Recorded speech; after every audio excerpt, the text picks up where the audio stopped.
Hello everyone, I hope you're very well.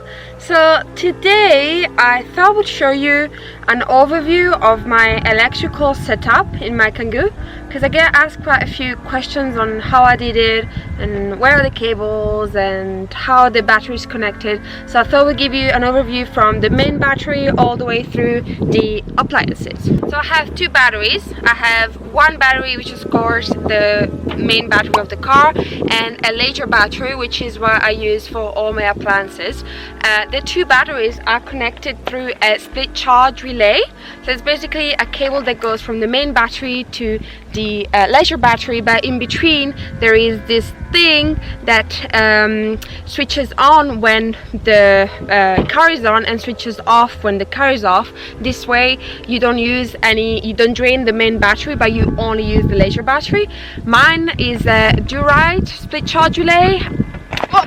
I had bought the full kit on eBay or something for like 60 pounds, and the kit, I think the price depended on how long you needed the cable. I only needed 3 meters I think from my battery to the laser battery. You can see here I have my red cable for the split charge relay, and I've decided to make it pass under the Kangoo. And I am honestly no electrician. Actually, this is a disclaimer that I should have done at the beginning of the video. I am not an electrician. I have no certification whatsoever. This was all DIY, and I took responsibility for my own van. You should do the same for your own van. Do your own research, and if you ever feel like you're not doing something properly, then seek professional advice. So my cable does pass under the Kangoo, and it comes back in from a hole that I drilled just next to the battery that I'll show you right now. So I'm not sure how much I'll be able to show you, but this is where my battery is. So as you can see, it's on the back of the passenger seat, and the Durite split charge relay lies on the back of the battery box, which I just built with some plywood that I had left at home. And the battery is 110 AH battery, which is quite, I mean, it's a good size, but I could have done with something smaller. But I have read that it's always better to, you know, spend as much as you can really with the battery. The bigger the better. So that's what I did, and I think I spent about 70 pounds for this. I found it online at Tanya's Battery, I think it's called. It's an English site.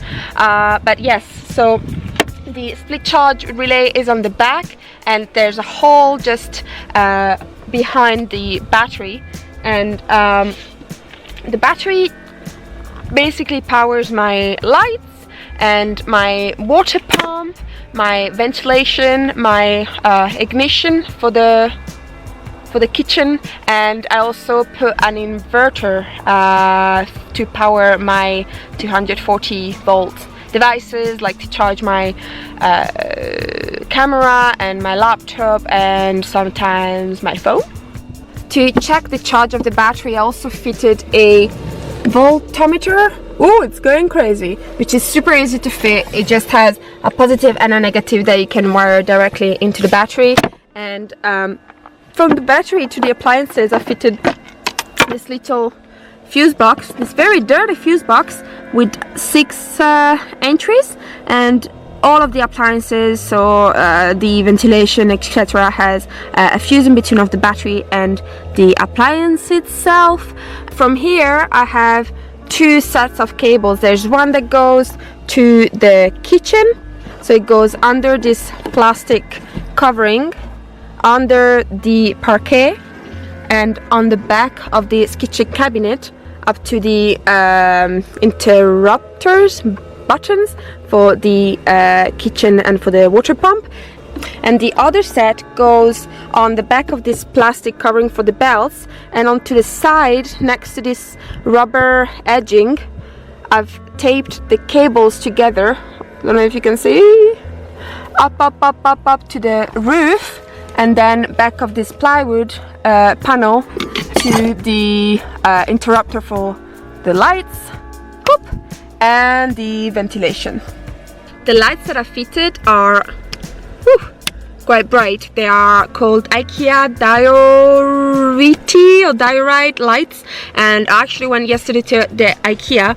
They don't sell those exact ones anymore. They have like a similar kind, and they were super easy to install. They just have 2 cables and you can wire them directly to your fuse box. The first time I had done the conversion, I actually installed a regulator, but a lot of people told me it wasn't that necessary, so I removed it now. And yeah, as I said, they are quite bright, so you probably don't need as much light in such a small Kangoo, but they were just, I think, about 20 pounds. So, and they are LED, so they don't consume a lot.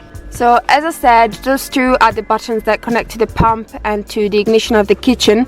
I won't show you the inside just because the other day I've knocked the tank of water over the connection and they all exploded basically, so I need to redo it and also create a barrier between the tank and the connection because they kept on touching and it's not very safe, so I'm not gonna show you that. I think I had talked about a bit of the electrical setup on my van conversion videos, which I can link somewhere over here, and also there should be some blog posts about the lights and things like that, so I can leave some links in the description bar.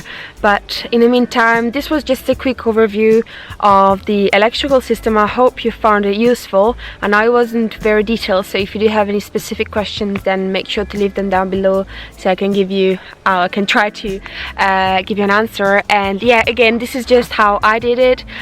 You should always do your own research and seek help with a professional if you don't feel confident.